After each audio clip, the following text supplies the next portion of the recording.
Joni de Winter. And I am Susan Grant. And we are Bell Street, who are an events band and production company. And we're here to talk to you about our fun and failures. My journey from being scared to doing it anyway. When we have our hands forward like this, they look huge. Yes. Well, mine always look huge. You've got a thing about your hands. Huge man hands, yeah. It's difficult to know what to do with them though, isn't it? With the creaky chairs. Well, welcome back to Not Just BS. We had some great feedback from last week's interview with Philippa Davis. In fact, we've had some really great feedback from all of our interviews this season. Well, not that we don't normally, but some people have actually taken the time to message. And that's, do you know what? When you're like crying over episodes and like forcing it into your day to record things, it's so nice to hear positive feedback from it, especially from the guest interviews, because we sometimes get a bit nervous interviewing guests because you want to represent them well, because obviously we only interview people we care about or like, you know, and so there's always the extra pressure of representing them well as like in our podcast. I've kind of just relaxed now. I don't know about you, but I've just kind of relaxed that it's like, well, this is who we are, and the people who listen to these ones are obviously the people who are kind of fine with us being like this on our creaky chairs with our big hands. I've just taken my shoes off. I mean, my socks. Have you? Like Adam Collins. There's a podcast locally to us who actually we've interviewed before, the Brave and Determined Company, who are a mental health charity, and they have a podcast called The Really Bad Mental Health Podcast. I think so, yeah. Yeah, it feels bad to say that, but that is what they call it, and that's the title. But they were saying on their podcast the other day, do you ever do a podcast with your shoes on, because Adam can't, and I haven't got my shoes on. And I was going to show my feet then, but not for free. No. Trying to get those up on the table. I could do that. I could do that, but it would be creaky for today. It's not foot ready, not suitable for work. Glad you put your knickers on. So. That's the question we can ask them.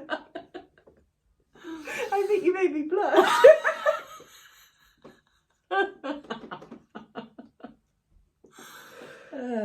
Knickers and lashes.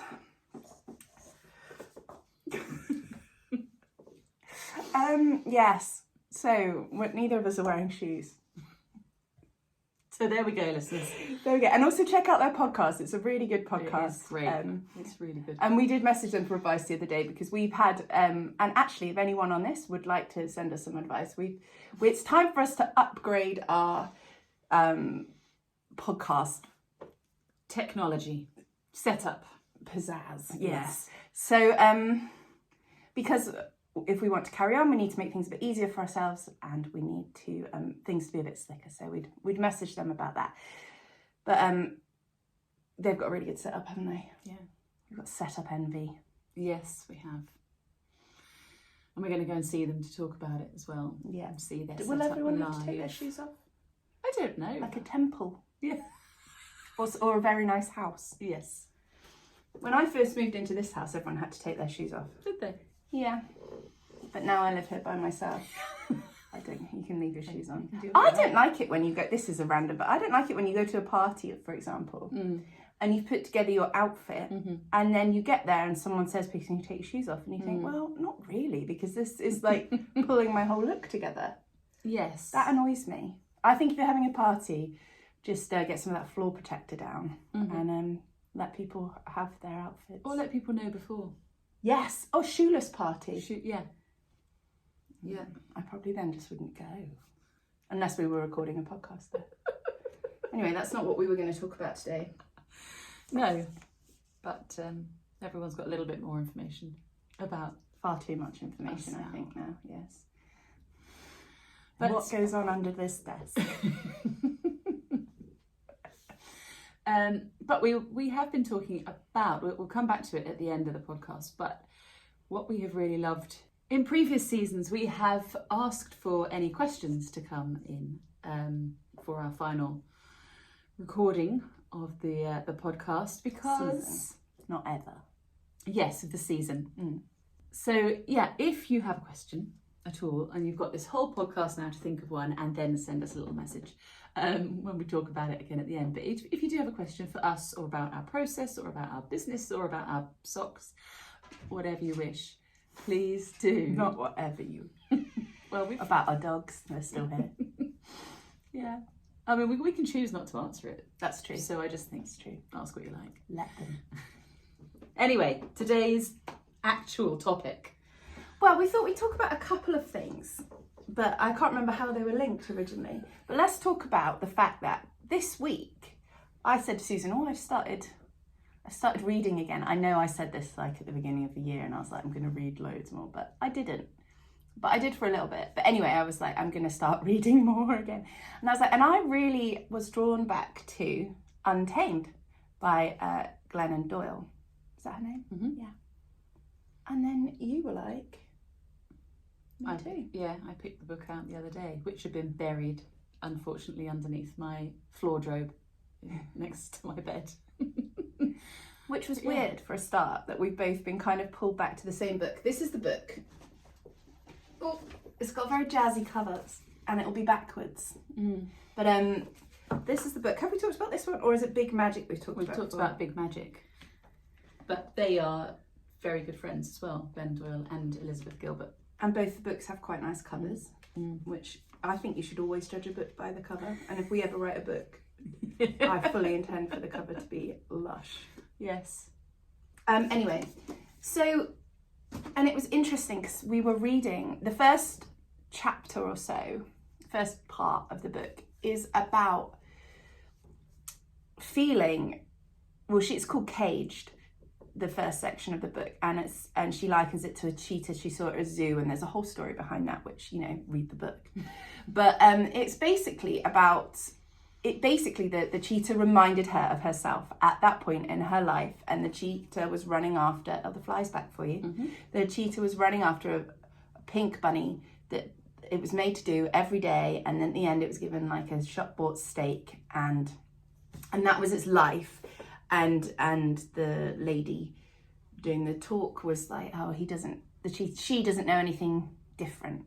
And then Glennon said that she saw in the background, like as they were doing other questions and stuff, the cheetah was kind of prowling around the edge of the thing and like sniffing the air as if like it knew actually that even though it was born in captivity, it knew that there was something else. But then it turned around and settled down and ate its steak. I was just a bit confused by the pink bunny. But do you mean a toy bunny? Yes. Okay. A toy stuffed pink bunny is what I mean. Yeah. And so her point is... Yes. Do you want to say? You'll probably describe it better than me. Well, as we go through the book as well, she has to make some very big decisions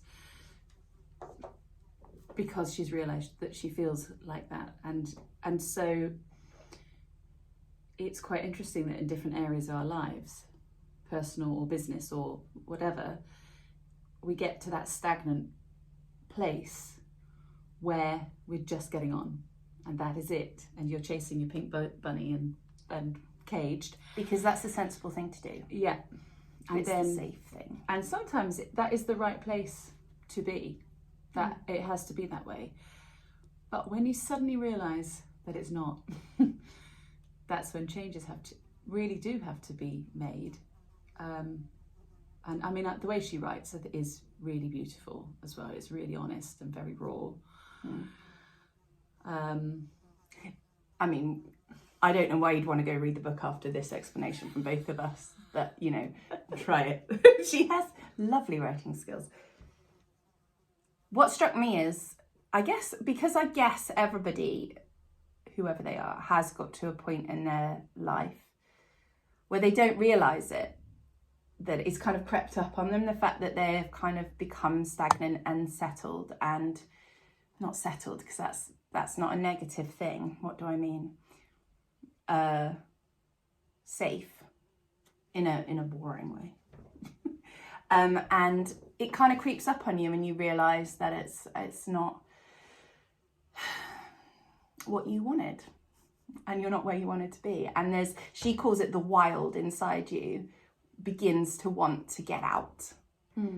And it doesn't have to be, like we're talking about this, it doesn't have to be your entire life. I mean, she upturned her entire life.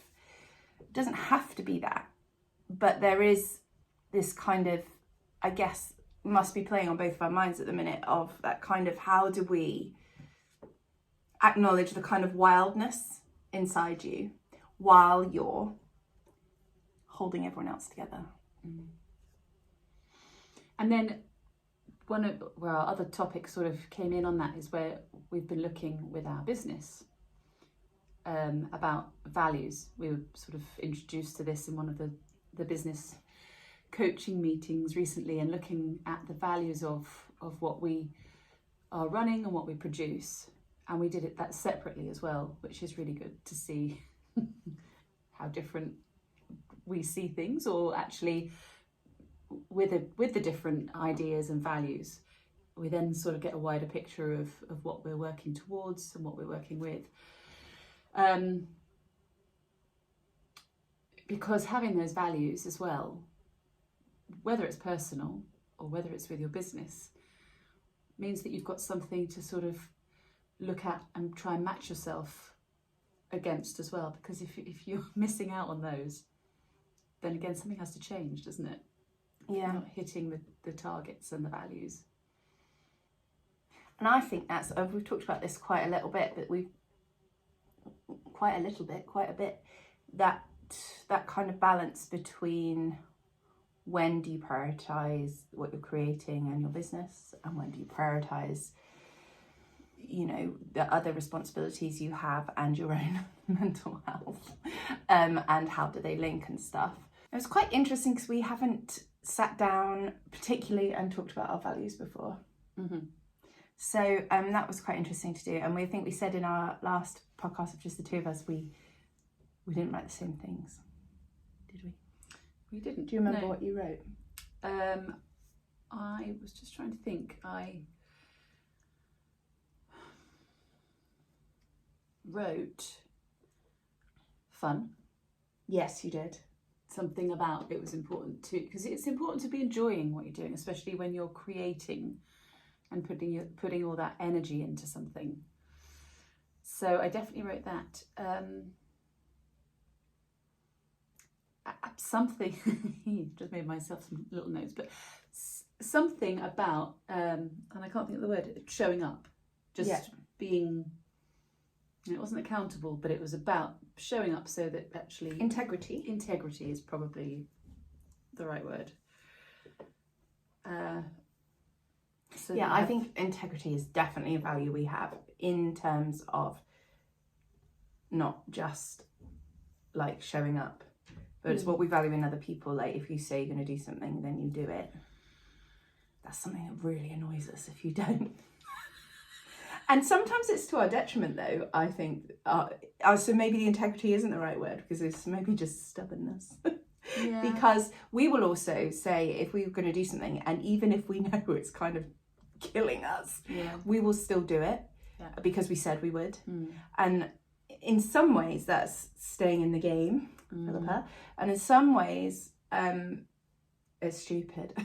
So you have to sift that out, don't you? Yeah, and that is where as you learn through the process of whatever you're doing, you learn by your mistakes. So we definitely know that we've said yes to things and we've done them, and we really shouldn't have done, because it was the wrong sort of use of our time in that moment. And so, because not everyone fits everything, so you know, it's just, I don't fit anything at the minute.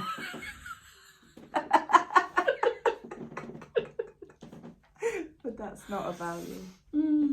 No, but I think people do know about us as a duo, that if we say we're going to do something, we're going to give everything we have to do it well, and we're not going to give up because it gets hard. You know, we might finish it and then never speak of it ever again, and we don't tend to let go of things very easily. Well, we were offered a gig this week, an interesting gig for us. Yes, that might be the first time we said no. Oh no, it's the second time, which was a similar vibe. We were offered if we could do an hour of Bollywood music for an event. the lady at the event we were at, we Yes. were mid-event, asked me, "Oh, do you do Bollywood stuff?" And I said, "No, we don't." And she was like, "Oh, could you? Because we've got an event on the 20th of August and our singer's just cancelled, and I can't afford it. Everyone else is quoting like £1,200, and so I wondered if you guys could do it." And I was like, "Oh, do you think it would be appropriate for us to do that?" And she was like, "Oh, not right now. It wouldn't be appropriate now, but at the event." And I was like, that's not what I meant.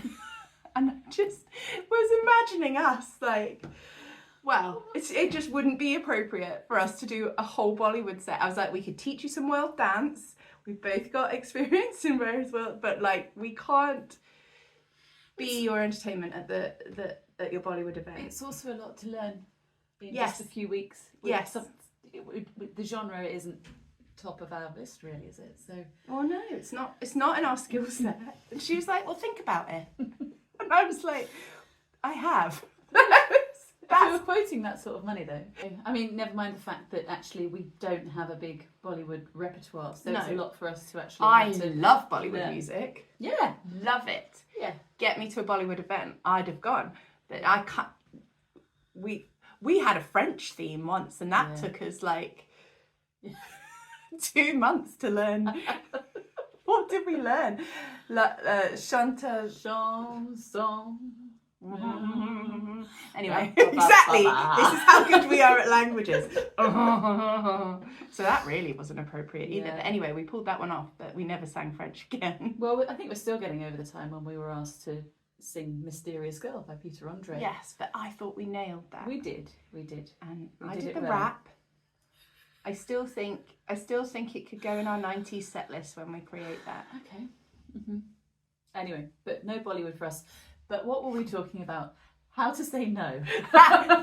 Yes. Oh, well, because there's, often and the other time was reggae.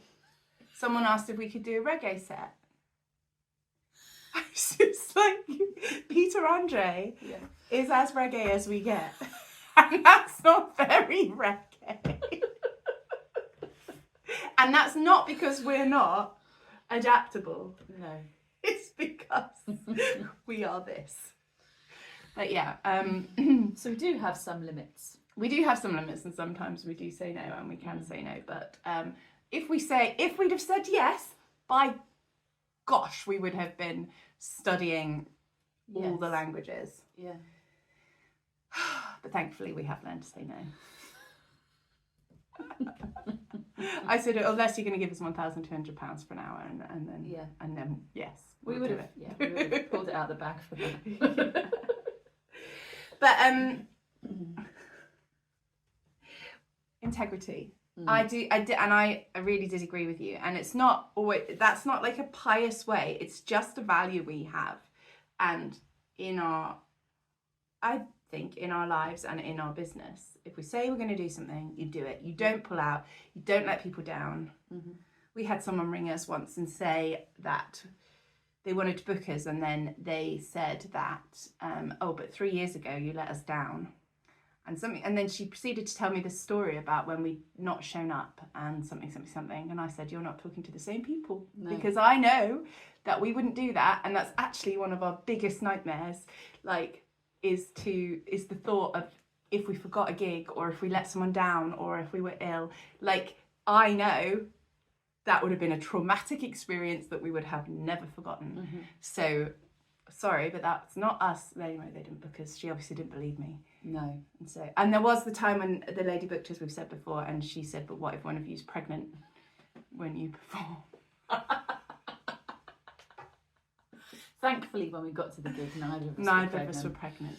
So we could show up. Yeah. But it is a value of us. And we like to work with people who are like that as well. Yeah. And that's always surprising to me, but that's not actually everybody's high in everybody's value. No. So that's fine. And it is, and you learn then. When we were talking to this guy a couple of weeks ago, we were talking about when you're putting your team together as well, with your values and with all your information. Someone might have the most amazing skills, but if they don't have that value that actually they're going to show up when you need them, or they can see the job through, then really you're better off having someone who's going to work with you, who you can teach the skills to. Yeah, or yourself learning the skills. But yeah, we should give this guy a shout out because we have talked about him quite a lot. Yes, it is. So we've been going to Action Coach. Business That's right. coaching. Yeah, business coaching, and Duncan has been our mentor in that, and he has been great. These are little taster sessions that he's been leading, so that's just a shout out in case. Look up Action Coach and go and see what they have to offer, because obviously it's seeping in. And I did say to him last week, I'm a very slow seeper of information and percolating its way through my brain, and it takes a long time for it to realise that it means that.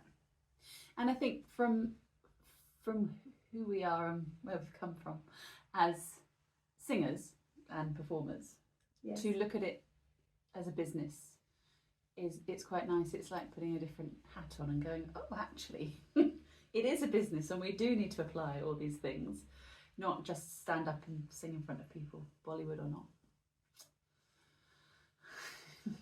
Don't hesitate to contact us if you do think that you've got a good theme for us, though. We're still waiting for our Burns night gig, because we prepared for a Scottish. Well, I don't know why we didn't feel that was appropriate. I guess because it was a friend, wasn't it? And we put together a lot of time a song list of Scottish artists like the Pretenders and things like that. Who and that's why we put Perfect into our set, isn't it? Mm-hmm. So we can do genres, just not Bollywood. Yes. So what else? What can you remember? Any of your other values? Well, there were 3, weren't there? Yeah. I So can't remember fun. the third one. Fun was definitely one. The word that I just keep forgetting. Integrity. Interesting. Yeah. And I don't know. It might come back to you. It might. And mine were, because I've got mine written down. You got, Well, you wrote yours down. It's just I happen to know. We are in my house, so it's easier for me. One of the things I said was authenticity, and what I meant by that was we try and show up as who we are at a gig and when we write, not as a fake persona. Now, obviously, when you perform, you do have to go to a certain place mentally to turn on the Bell Street in you. Turn on the Bell Street in you. Gosh, we need to invent a Bell Street supplement. Turn on the Bell Street in you. Oh my goodness, what would that have in it? Oh, write that down. You do have to go there when you are performing, and because that's a certain kind of way of protecting yourself, and a way of kind of being able to bring everything to your performance, even if you're having a shitty day. But we do try when we're writing and when we're putting things together and when we're doing this podcast to be as authentically us as is sensible. Sometimes too much information is given out, but I do think that's become a value of who we are, and it wasn't originally that wasn't a path we were going down. When do you think the turning point for that was for us? Because it's definitely been a switch where we've begun to address it. I think probably when we started writing the musical properly. Hugh? Yeah. Because I was wondering if it was actually when we began to write Diva. Oh yes, I'd forgotten about that show. Put it out of my brain. No, you are probably right, because also we did get undressed on stage. We love getting undressed on stage. And we got our jackets mixed up. So we wrote a show as a trio when we were with Charlie Greenwood as well, and we wrote a show. It was a brilliant show called, though we say so ourselves, called The Secret Diary of a Part-Time Diva, which I would love to revisit. Yes. But it was about us It was the first time we'd put anything together, and it was always going to be like a covers songs. We weren't going to write any music, but it was about us trying to get through a rehearsal and to a performance, and it was fun. It was great. We did it at the Fringe. Was it filmed? No, I don't think it was. I just thought that would be funny to rewatch it. Don't know Yeah, if it would. Mr. Alex Bowdry filmed it for us. I seem Oh, to do you know, remember I him think he being did. set up. Yeah. Well, anyway, we did that, and I think that might have been the first time we were like, here's Bell Street, and here's the shit show, because we all had really stressful lives, still do. We all had stuff going on and stuff we had to try and leave at the door when we were coming to rehearse, and that's what we wanted to address. And I feel like that's what, since that point, definitely then Hugh was the next step. We did get so we got undressed and I bought a huge bubble machine that you plug in. Yeah, you like a bubble machine. Yeah. And yes, at one point we did get changed to what song? Why do we always want to get changed to a song? What musical production did we see? There must have been one that we've both just gone, and now we get changed on stage. I don't know, because it's always in our shows. Which it does make me laugh. Not though, Kiss Today, Goodbye. Oh, What I Did for Love, right? Yeah. Beautiful song, 3-part harmony. We sang it lovely. But at the same time, lovely we did. We're like stripping Shorts and fishnets. into shorts and fishnets, because then we're going to put on these like jackets and do the Greatest Showman show. We got our jackets mixed up. I'd worn dungarees, which seemed like a stupid and very un-Joni like choice.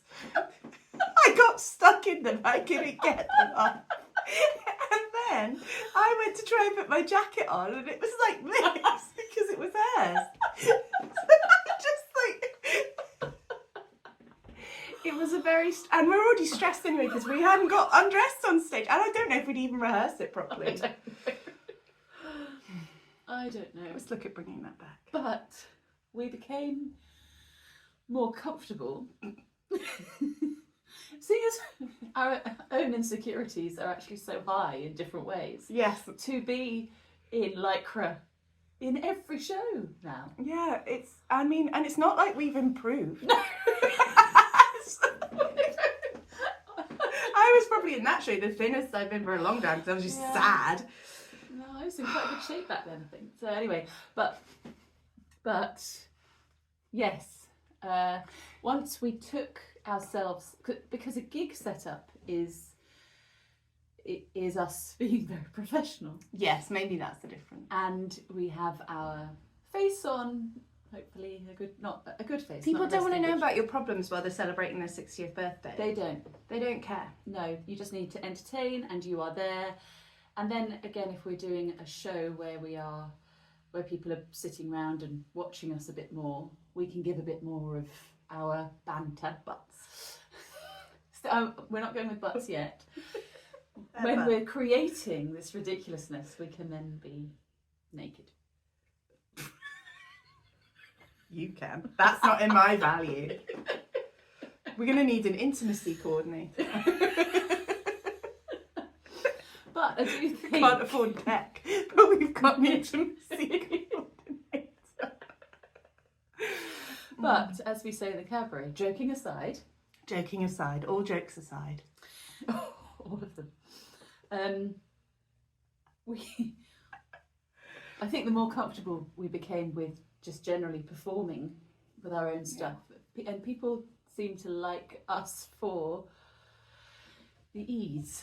And people responded well, didn't they? They responded well to Secret Diary of a Part-Time Diva, and they responded well to Hugh, and they responded better to Hugh when we made it about us, two mystery characters who were very remarkably like us, trying to put on a show and it all going wrong. And people responded well to that. And people responded well to our cabaret this summer, which was another level of, we removed the barrier a little bit more. Mm-hmm. And it was just, yeah. And this podcast, I think, has been like a very, no... Holds barred? Yeah, I was going to say no bars held, but that's wrong. There are no bars holds barred. Not in this house. No. And And again with our wonderful bad cabaret that we put on last year for the charity. Now we weren't naked in that one. No, we we were backstage. We hadn't done any costume really run-throughs, and so we were nearly very naked. We did. Yes. And we had the Adams to be partly naked for us anyway. Have we told the story on here where I forgot to put my top on? Okay, we'll do it another time. No, do it now. Well, just in one of the previews before the cabaret that we were doing at the Fringe, which was about a week and a half ago now. We did a little preview in a tiny pub that we expected to kind of be 50% men, 50% women. We didn't expect many people to come, but you know, we had an expected audience anyway. It turned out to be mostly men over 60 that were there. Anyway, we get changed obviously in this 3 times, but it's essential that we have a vest top on, because in the first outfit you take off your dress and then you put on whatever. And I took off my dress and I realised I didn't have a vest. I didn't have a top on underneath, and I kind of just mouthed to Susan, I haven't got a top on. But it was too late because I couldn't change it, so I just had to go with it. So they got more than they bargained for. They were very pleased they'd come out on a Sunday. I don't know if they were. To watch a musical about menopause. We didn't even put the pint out for the the pint glass out with a pound in the it. pint glass. No, actually they did give generously. And no one left. Hurrah. Yeah. Can't tell the Christmas story. No, we're not ready for that. Not ready for the Christmas story. One day. So, if you're feeling stuck, get your kit off. I mean, I don't know what. No, that can't be the message of this. Okay. No. So yeah, authenticity is what we began to. When we began to write creatively is when we began to feel the need to be more authentic, because it's hard to write about fake things, isn't it? And that's why when we have tried to, with our Dare to Be Seen project, which we've talked about extensively in other episodes, please go back and listen, and that will help our downloads as well. Whenever we've tried to make it a story, we've really struggled. So I don't know if this is a process we're in where like it's all about being authentic, and then at some point we'll have to circle back and work out how to write about other people. Yeah. And how, but maybe we never will. Yeah. Who knows? Does that make you less of a serious creator if you can only really talk about yourself? Does it just make you self-centered? No, but I think, again, like with Big Magic, going back to the other book. And who wrote that? Elizabeth Gilbert. Well done. When an idea pops up into your mind and is around you, and you run with it, and it works, that is great. And when it doesn't, when it's there and you decide not to run with it because it's not the right timing, or you can't, or for whatever, that energy will go to somebody else or another situation. So I think actually the way we write is because we're so self-involved with our own lives, our own families, everyone around us. There isn't any space to be looking outside. Yeah. At the moment. Yeah. But as we develop our writing, I think we might be surprised at some point. Because there's 2 people that are on my wish list for the podcast now. Added the latest one. Okay. But and those 2 things are Emma Rice, who is well, she only lives down the road in Frome. Emma, if you want to come and be on our podcast, I'd love to talk to you. We both would. But she writes amazing stories that always have really cool morals, really artistically done, really strong message, but they're stories. And then the other people are fascinating Aida, who we obviously aspire to be like, but they are themselves. What they do is a very clear, it's a storytelling, but it's not, they write songs about who they are and what they've been through and funny things that have happened to them. And so I'm just thinking they're both well-established female creators who have like a really like high bar of quality and just produce brilliant things, and one is completely about stories and one is like about themselves. It's just interesting, isn't it? So I've just answered my own question really, because they're both really important creators but so different. So imagine if we were like that would be cool. But I guess the authenticity is important because the message is important. I just shared something from Paloma Both today, and she said she was giving she's giving a talk. I saw it on social media. I won't pretend I read it in a book. And she said that the most important piece of advice she was given about any kind of creating, and she's a songwriter, but also she's directed, she's designed fashion, she's written books, whatever, is what are you trying to say? What is the meaning? What is your message?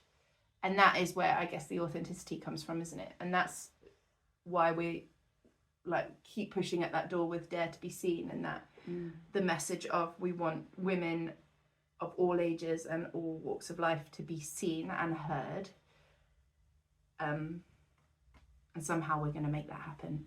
Yes, somehow. Has the other one come back to you yet? No.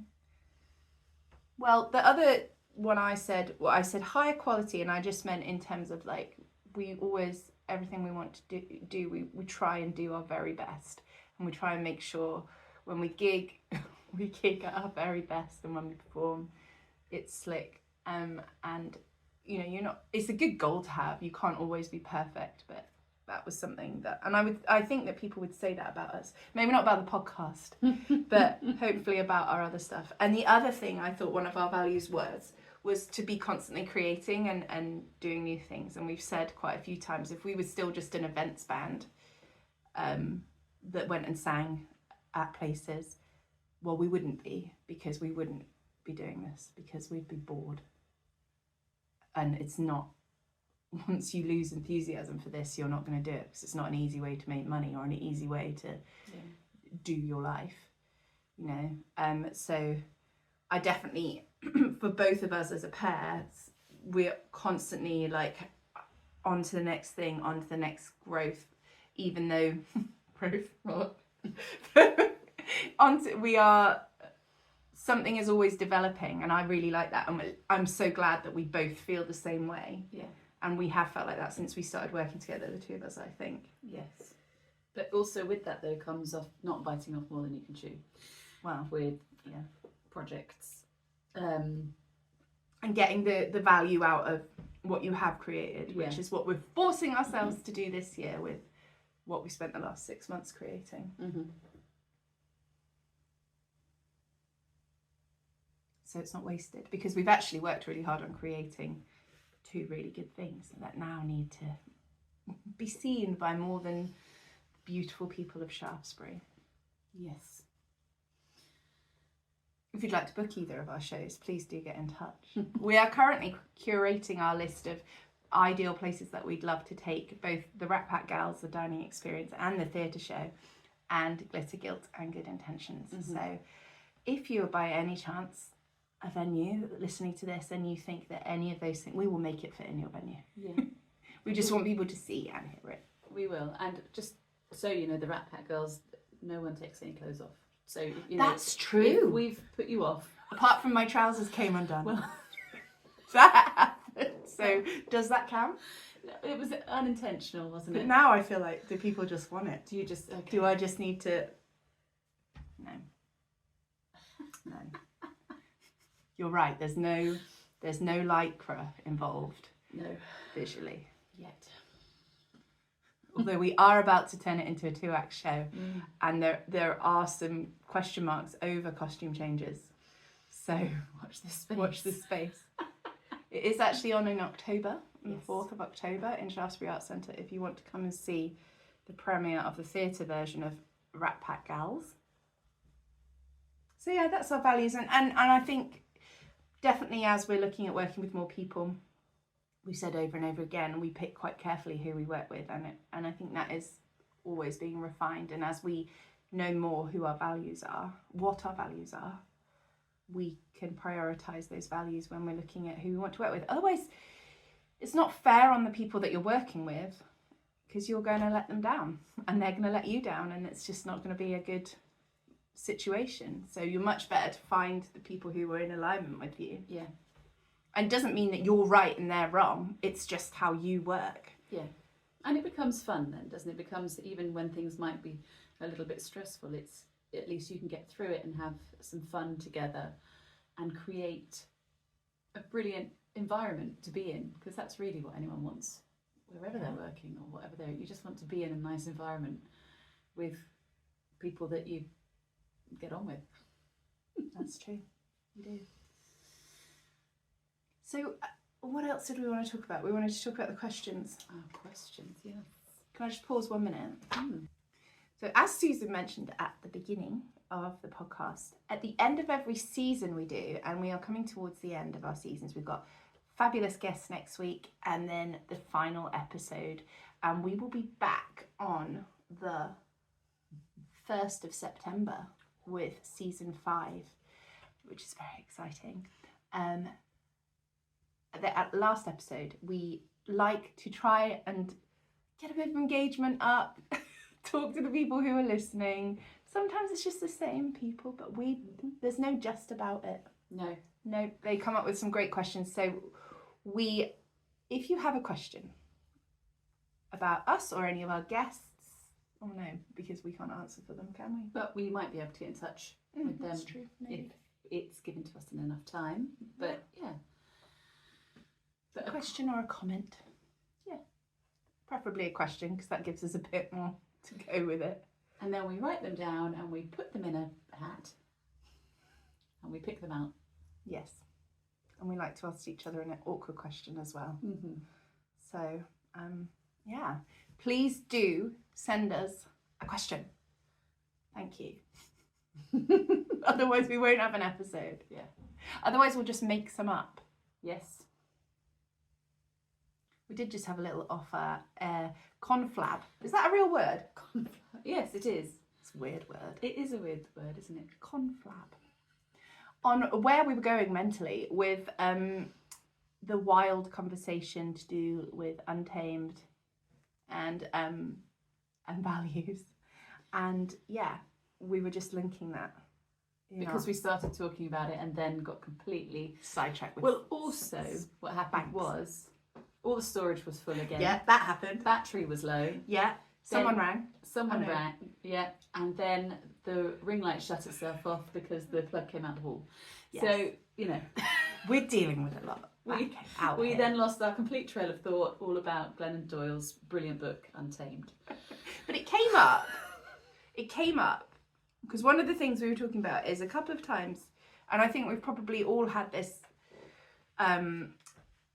happen in some way, if you're creative and if you have other people leaning on you or pulling on you, whichever way you feel like it is. And I've had it a couple of times, and it's been said in a negative way, and it's been said in a reassuring, like just concerned about you way, but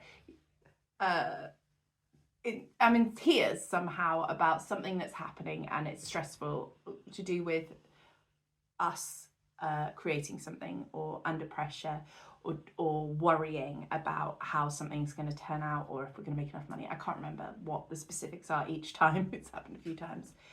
And I've had the word said to me before, why can't you just settle with where you are and what you've got? And the other kind of way, that someone said, is just, I think you need to let this go because it's too much and you need to let this thing go. And both times in me and both ways have been said with different intentions. And it has kind of lit this kind of ignition of absolutely not. I refuse to settle with a life in cage. Because the thing that brings me joy, the thing that brings me life, the things that makes me excited to wake up, if I ever am, the thing that keeps me going in the day is creating, is working with Susan, is making the podcast, is knowing that I'm slowly, bit by bit, getting out of the drudge that is every day and the stress that is every day. And if I let go of that, then I'm just left with the things that exhaust me. And if I settle, then that means I'm only ever here. And to me, that is just horrifying. And I think I come from a long line of women who think like that, which I'm proud of. And I know that we both feel inspired when we create. We both feel alive when we create. And that is the kind of life I want to be able to somehow facilitate, as well as not running away. You do have to be brave, though. It does take a lot of bravery to break out of something where you have settled as well. And that's, again, what this book is about. It just actually, when it is killing you being in a situation, but really you're being told that you should be happy with what you have, whatever that situation is, whether it's personal or whether it's work, whether it's family, whatever. There's always a way to change it, and that's not necessarily having to cut everything and run. But I wish it was. You have to write down your values, maybe. You have to look at what you want, what actually brings you joy. That's it, isn't it? What brings you joy. And then you probably have to do some of the little boring things. But it does take a lot to go, no, I'm changing this. Because I can't be the caged animal anymore. And it's not just one choice. It's all the time. You're choosing to not feel like that every day. And it might just be tiny micro choices that you make after you've made a big choice or whatever, We've all been in places where we've needed to flip our lives upside down. But that's not the only time that you have to do it. You have to keep choosing your joy and yourself. And you've got to be prepared to get it wrong as well. And make the mistake and just think, oh, whoops. Oh well. But, just as long as you keep showing up and you are generally, a nice person, I guess. And you want to be. Also, you can't sue us for that advice. Yeah, definitely. That's a recommendation, not advice. We're now just talking. No, we're not sat here on a running free, born free, but we do have some joy in our lives, which is nice to hold on to when everything else feels like a lot. But also, read this book. Till we write our book, read this book. I'm gonna reread it actually. I started it and I'm gonna get back into it again. And Big Magic is another one we recommend. Not sponsored, sadly.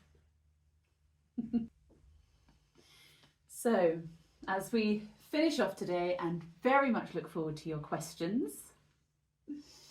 If you're feeling a little bit caged, then tap into your wild. Just do it anyway.